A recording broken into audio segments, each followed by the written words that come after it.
I'll hold it. Fox News today had a guy by the name of Edwards on there and said all farmers are rich. And I can prove that there are a lot of us that are unwealthy.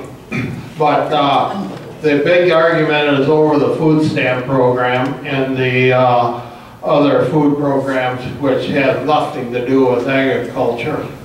And that what can you do or promote to try to clear up this fantasy that all the food dollars are going to the farmers direct? Okay. Ellsworth, again, very good question. One nice thing about being in public office is I have a podium from which to speak. And those of you who know me know I like to tell people what's going on. And so that's a lot of what I would do, is I would continually point out that, for instance, in the Senate Ag Bill that's now being debated, 80% of the expenditures are to non-agricultural programs, primarily food stamps, all right? Primarily food stamps. And so I'm going to recommend that we rename the bill the food stamp bill. This isn't the agriculture bill. This is the food stamp bill, all right? That's what it is. I think we should be frank about that. But on all the programs, Ellsworth, my position is you set a limit and then you prioritize. And instead of having the government running around trying to get more people on food stamps, I think we need to ease up on the regulations so we have some private enterprise employing people so that people don't need to be on food stamps. Okay, so I take exactly the opposite approach. But the key is setting the max and sticking to it. And you can't spend more than that, and the budget has to balance. Okay? And it has to do it in 5 years or less. Other questions? Yes, sir. You probably can all hear me anyway, but I was in Australia for 6 weeks this winter when Mark Stein was there, and it was a hoot watching him deal with the Labour government spokespeople. Yeah. At any rate, Australia did a fourth thing, and that was 10 years ago. They rolled all their Social Security into a fund, and it's like a 401k we have here. They call it superannuation, and everybody who works puts 7% a year into it. It's their own fund, it's their own retirement plan. The government completely has no responsibility whatsoever for people's Social Security. Now, they only have 23 million people, but they did that. They're in a huge mining boom where my relatives are in Western Australia, so I mean a Big Mac is $12.50, and very low-level can of beer is $8 per can. So, but at any rate, my question is this: we have a unique period of time in America today where the federal government is suing various state governments because the state governments are enforcing the federal law on immigration. And at the same time, the president stated the other day, because he thought it was the right thing to do, he is going to start enforcing a law that Congress has not passed regarding young illegal immigrants in this country, essentially giving them amnesty. I mean, this is a very unusual time when we've had this circumstance between the executive and the legislative branches. If you were our representative in Washington right now under these circumstances, what would you be telling your fellow Republicans in caucus, and what can we do about it? Because this is just ridiculous. Right. Again, excellent question. Let me start with what I'm doing as a candidate. The press release, I think, is going to go out tomorrow. I was working on it right up to the moment that we left, and that is a press release that, among other things, points out that the President's declaration that he will not deport illegal aliens under certain conditions, okay? His declaration is a clear violation of the Constitution in 3 respects. And I want you to know, when I take an oath to uphold, defend and uphold the Constitution, I take that very seriously. And I will never knowingly violate the Constitution. I just want to make myself clear, okay?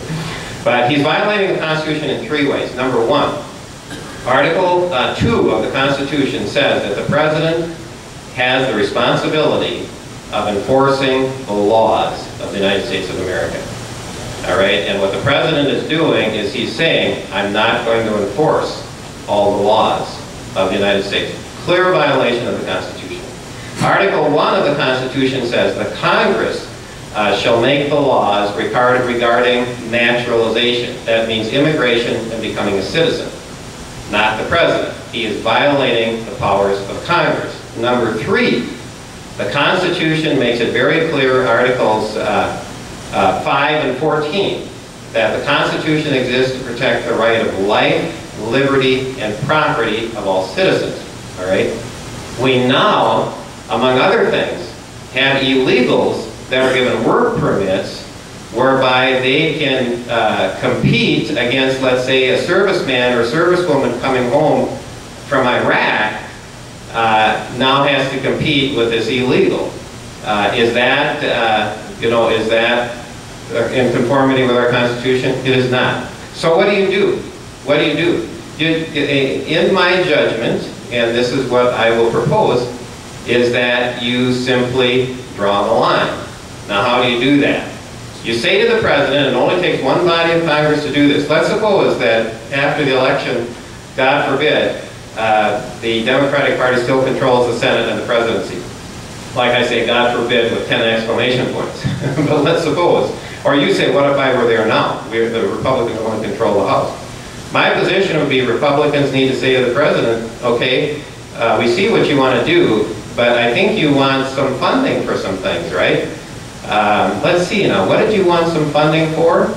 Oh, that's what you want funding for.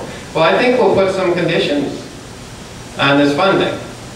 And I think we'll say, you want funding for this, and we'll take whatever bill we think would be the most painful. That might be the EPA. Of course, I don't think we'd fund that anyway. But with just whatever. And we draw the line and say, sorry, we are not going to fund this until you rescind the executive order, which is a violation of the Constitution of the United States. Now, you need a tough Congress to do that. Does the current House have the courage to do that? The answer is no. If I'm there, my goal is going to be to add a lot of backbone to the Congress. I mean, Congress has been doing a run and hide act for years. I don't care what it is. Congress sits back and let the President do whatever he wants. What is this? I mean, don't you want to follow the Constitution? So Congress needs to assert itself and needs to say, we're not going to fund your programs if you continue to violate the Constitution. I think that's what you do. You play political hardball. And you don't give in. Okay, you don't give in. And the press threatens whatever, go for it. We're not going to give in. And the same thing is true on this deficit. Okay? No penny can get spent in Washington without the consent of the House. And the House needs to be tough. And the House needs to say, we are just not going to spend anything until the minimums are set and we balance the budget. All you need is one House to stop bad stuff. Doesn't mean you can pass anything good. But in terms of stopping bad things, one body can stop anything that's bad, if it's courageous. So that would be my approach. And I just want you to know, too, there's nothing anybody can say to me. I mean, they can say to me, Quist, you do what we want, or we'll make sure you get voted out of office. And I'll say, hey, make my day. I like Minnesota. I like my fishing boat. I'm happy to. Nobody has anything on me. And so I'm free. I'm a free spirit to do what is right and to protect, do everything I can to protect the liberty of our country. Question from Stan back to you. Anybody and everybody else, don't be bashful. We want to give everybody a chance to ask. In reading the Federalist Papers, one of the things that I think that they would all be surprised at is that the President, the judiciary, would not follow the Constitution. That is something that they expected their leaders to do. So given that the Obama administration, for example, won't apply the Defense of Marriage Act for one, and you can go on and list and everything else. From reading the Federalist Papers, the indication is that those are impeachable offenses. And that, in my view, is where we ought to go, although in the political sense, it's probably is not possible, but I kind of like your thoughts on that. Well, I want you to know I have never heard Stan Goodmanson say anything that I haven't agreed with. He asked the question, but I think we all know where he's going. So what are the thoughts? Impeachable offense. When Richard Nixon was threatened with impeachment, okay, one of the articles of impeachment was violation of the Constitution of the United States. So is this an impeachable offense? Yes. Whenever the Constitution is violated, it is an impeachable offense. Now, I think you know that in impeachment, the House draws up the articles of impeachment. A person is tried in the Senate. So could the House convict the president? No. Could the House impeach the president? Yes. And I don't think, whoever the president is, I don't think they would like to be on the list of the third president to be impeached. Would that be something you would propose? I would not...